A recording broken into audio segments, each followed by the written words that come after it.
Well, good morning, everyone. Welcome to another live this morning, and thank you for joining us at this early hour. And we want to say hello to a few folks, our dear friends that come on with us. We appreciate you guys big time. And Brahim, how are you? And Mike from Norland. And Andrea, Niagara Falls. Eric, bonjour d'Ottawa. Thanks for coming on, guys.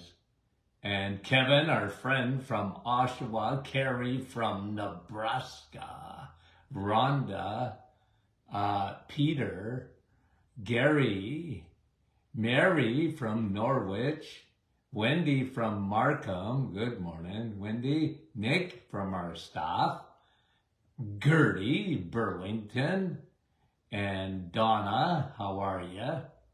Jeanette from our staff. Andrea, I know where you live, Andrea. Nouveau-Brunswick. Yolande, bonjour. Keith, good morning to you. All you guys are my best friends. Georgie, Micheline, bonjour. Serpa, good morning. Serpa's at a retreat. Linda, Brenda, Campbell River, British Columbia. Heather, Miramashi, Cheryl, West Virginia. Rosalinda from the Kidneys of Canada. Niagara Falls. Gail, how are you? And Marsha. And how are you? Dale. Norma, Texas. And Linda. Oh, how much we love those Lindas from St. Jude, Quebec. Connie, Ohio. Carol, West Virginia. Wow, you guys are well represented. Jerry from Nouveau-Brunswick. Francis. And good morning from Windsor. Used to do a radio show there all the time. Dave. Flo. Corona. Near Sarnia. Rita. Nicole. Sudbury. Never heard of it. Marnie. How are you doing? And Sonia. Good morning to you. Mary, good morning from PEI. Lori, Cambridge. Bonnie, Newfoundland. And Kelly from Brampton. Or Kathy, sorry. Kathy from Brampton. Regina, okay, a couple of more. Luella, West Tennessee. Is Dr. McEwen on? And Alma says I froze. Sharon from Texas. Norma. Sometimes it's not me, but it's you. Yeah, it could be. And guys, there's nothing I can do about that. Cecilia, sometimes you have to refresh. Natalia, Lise from London. We love you. Cecilia, thanks for coming on. And Carol from Moncton, New Brunswick. Okay, guys, here we go. Suzanne, you're the last one. No, you're not. Judy. Cookstown. Okay. For 40 years, almost 50 years in practice, one question I used to ask, you couldn't get into my office without filling a questionnaire. We asked you to come a half an hour early for your appointment, and that was to fill out a fairly lengthy questionnaire because I love asking questions. My dad used to tell me, if you want inside information, a patient has inside information, ask them questions, get it out, get those answers that you need. And you can't be a good physician of any kind, really, if you're not asking questions, okay? Questions, questions, questions. Here's one question that I used to ask them all the time, every time, on a scale to 1 to 10. I wanted to know their energy levels, okay? So if I was to ask you, this is subjective, I know, but if I was to ask you, okay, what are your energy levels from, 10 being high and 1 being low, what's your energy levels like? That is a very important question because I'm going to tell you something. That if you're not in the high percentage, 8 out of 10, 9 out of 10, 10 out of 10, on most days, you got a problem. Houston, there's a problem, okay? Because what we used to say at the clinic is your energy, that is a check engine light. Now, there's a lot of check engine lights if you look, you know, the check engine light on your car. Energy, or a lack of it, doesn't tell you necessarily where the problem is, but you got a problem. And so if someone would come into me and come into the office and see me, that was a question that I always asked them, because it's so telling. Now, of course, we used to go into great detail and do lots of testing, but I wanted to know what your energy levels are like. And one thing that I found consistently, and guys, you know this, but I just got to repeat it because I read yesterday another study on vitamin B12. And I don't know how, I'm sure if I continue on, I don't know, for another 10 years doing this podcast, I don't know. I don't know the future, but I do know this. If I get more and more time to do the podcast, which I love doing, by the way, I'm going to tell you that there probably isn't going to be a week will pass by that I don't talk about vitamin B12. It bothers me how we just miss the boat when it comes to diagnosing low levels of B12. I can tell you something without any reservation, that if you are not optimized in B12, if your B12 levels in blood is under 800, and that means you're not optimized, I can tell you without any doubt, your energy levels will not be where they should be. You got a problem, Houston. Okay? B12. And again, I'm reading a new study that came out on B12, and I just said I got to comment on it. And this study talks about the effect of low B12 on depression. And again, it's common. And you know what? I can tell you that because we used to measure B12 in the office.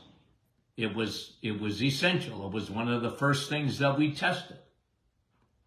And people that are low in B12 are much more susceptible to depression.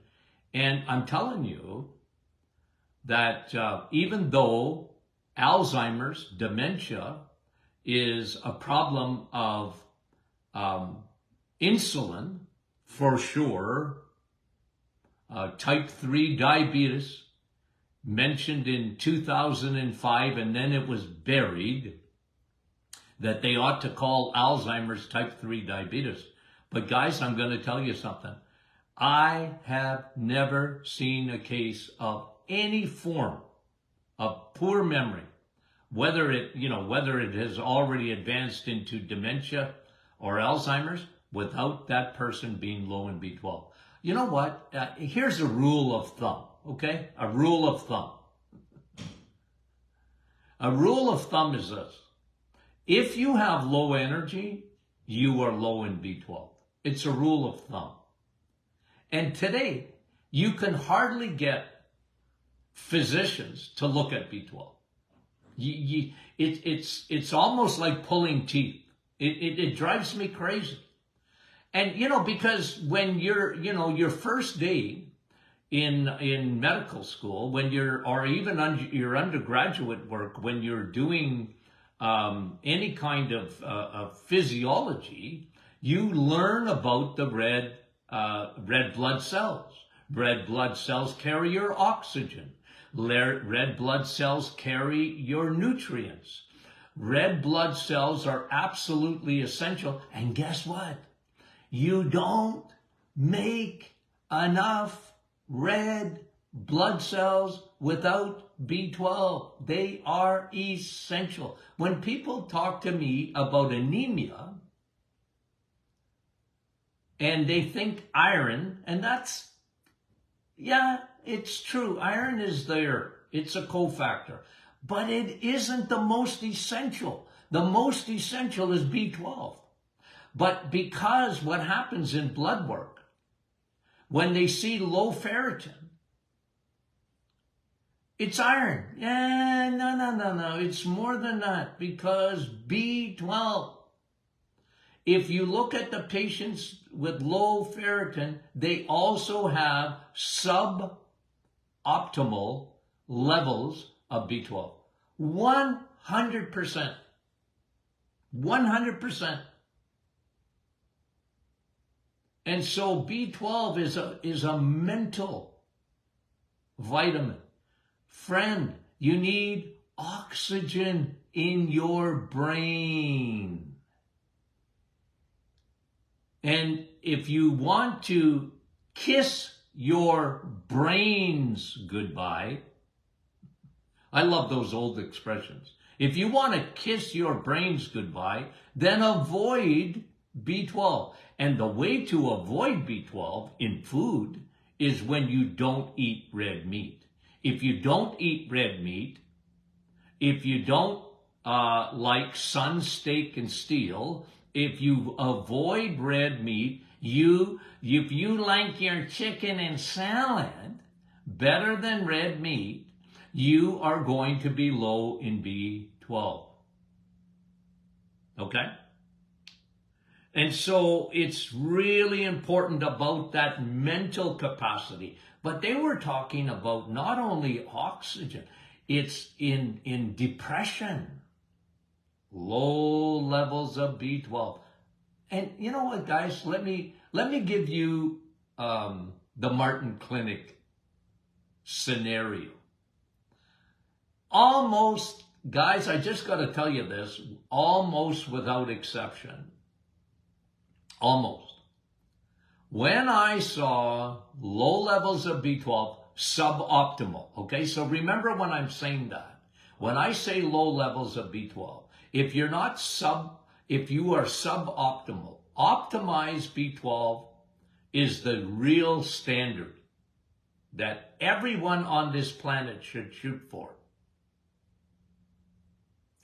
And the other thing that goes synergistically with B12, what works together with B12 is vitamin D. Vitamin D, yeah, it's not just for your bones. So vitamin B12, you know, when you are suboptimal, I read a study that if you were under 400 or under, it starts to damage nerves. The myelin sheath. You have a sheath, not a sheet, a sheath. TH. Okay? It's like a sheet. It protects your nerves. Okay? It's a covering for the nerves. Okay? It's called the myelin sheath. Medicine, don't they love big names for nothing? Okay, why don't they just call it a covering? Okay, but if you're under 400, and most people are with their B12, it already starts to damage nerves. So a lot of people, especially in diabetic neuropathy, okay, sugar, okay, you guys know this, sugar, what does it do? Destroys blood vessels. That's why insulin is saying to your sugar, come here, you can't park in the blood. It's a no parking zone. Why is that? Because sugar, your body is so smart. Your body is smarter than medicine. Your body is smart, smart, smart. You know, Dr. Martin, I just like I like sugar in moderation. No. Sugar destroys blood vessels. Sugar destroys blood vessels. But so does a lack of B12. It destroys the myelin sheath of your nerves. And that can have a major effect in depression. It can have a major effect in dementia. It can have a major effect on neuropathy. Guys, B12, it's essential. It's essential. Low B12, memory loss, your hippocampus, the librarian up there. Sometimes my librarian is on, I'm not saying on strike, but is on a siesta. You know the librarian in your memory center, the hippocampus? You know, sometimes mine takes a break. You know, I'm searching for a name. I'm searching for, I know that. And I said, would the librarian up there please get back up there and pick out the, you know, would you fetch that memory for me? But one of the things that makes your librarian up there work is vitamin B12. Vitamin B12. Now, it works. You know, B12 is important for even hair and nails. B12 is important for, you know, I used to, by the way, okay, besides the questions, I was very observant, okay? I'm a very observant guy, okay? So if I'm looking at you, okay, don't take it personally. I'm observant, okay? And again, my father taught me that. Look, my dad used to tell me, look at patients. Look at everything. Look at their skin. Look at how pale they are. You know what? I used to get patients in the office and I say, hello, Casper. And they'd look at me like, what? What did you just call me? Casper. I said, you look like Casper the ghost. You remember that? The cartoons? Casper the ghost. I said, you're pale. You don't have any color in you. I tell you, I love seniors, okay? I'm not a senior. Yes, I am. I love seniors. Don't you? I love them. But you know what? The vast majority of them, they're Casper the ghosts. And you know why? They don't even know that they're low in B12 because nobody told them. Nobody's told them. Look, you're over 60, even younger. But if you're over 65 and you're not taking B12, you're making a big mistake. I take B12 every day. And even though, you know, like, you want to optimize B12, there's nobody, I mean nobody, at the hospital in North America. I know why you're in the hospital. You took too much B12. There's not one person. Not one. Did you hear me? I get so, you know. But energy, B12. It's red blood cells, my friend. Nerves. Memory.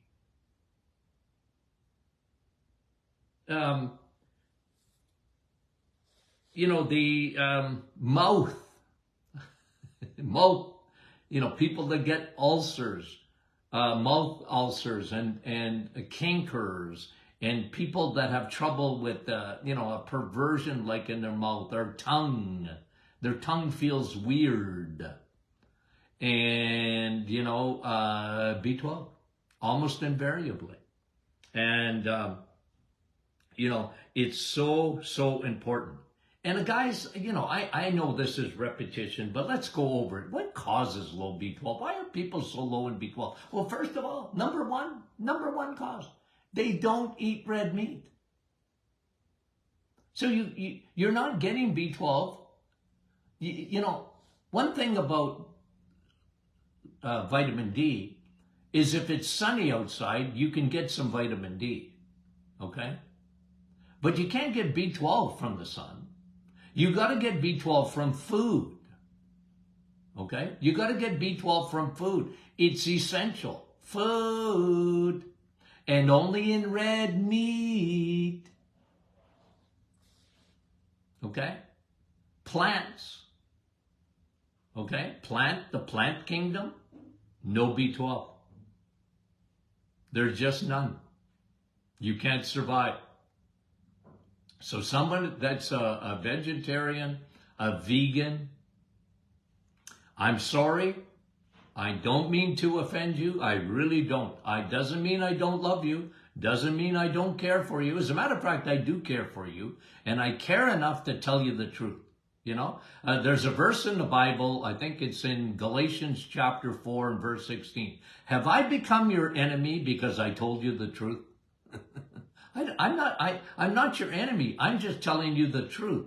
The truth is that it is a health care crisis in our society with people with a lack of B12. It's crazy.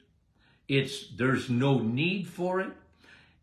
Number one. So number one, people don't eat red meat. Number two, any medication, metformin, guaranteed to be low in B12. If you're on any kind of steroid, if you're on high blood pressure medication, if you are on antidepressants, if you are on anti-anxiety medication, I don't care what kind of medication it is. In my office, when people were on meds, they were low in B12. They just couldn't get to the optimal level of B12 when they were on meds. They needed to supplement with B12. Simple as that. And people, you have no idea the feedback I used to get from people. Dr. Martin, I thank you, I thank you, I thank you. I had such low energy and whatever, and I didn't know why, and you put me on B12, and my word, what a difference it makes. B12. Another reason is millions of people are on PPIs. You know what those are? Proton pump inhibitors. They are people that are taking medication for acid reflux. Man, that's a big, I don't want to get sidetracked too much, but one of the big reasons is people don't eat, when your gut was made, your stomach was made specifically to eat a meat. And if you don't eat meat, your acid in your stomach, you won't have enough acidity. Use it or lose it. And you know what happens when you don't have enough acidity? Your proton pumps start to make more. And then it goes up your esophagus and you get acid reflux. Millions and millions. I think there's 40, 50 million Americans and millions of Canadians that take PPIs every day to suppress acidity. When the problem is, okay, but I'm going to tell you something. When you take a PPI, you are going to be low in B12. And as you get older too, your stomach doesn't make as much intrinsic factor. You need intrinsic factor. That's why as we get older, I talk to seniors, you need to be taking B12, okay?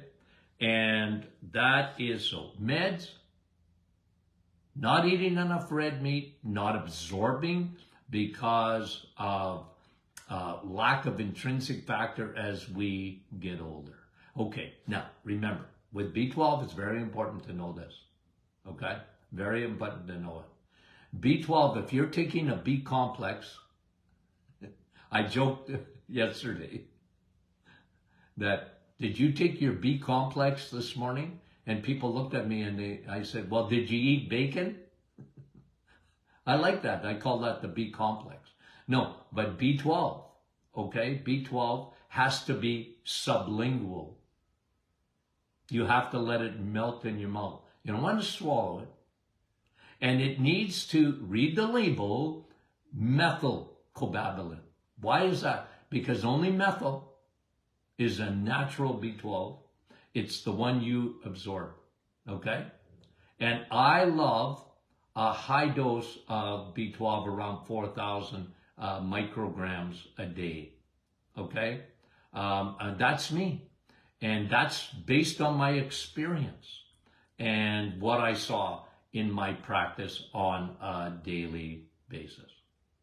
Okay, guys, gotta run. I'm speaking at a conference this week. So, guys, we love you dearly, and we'll be talking to you soon.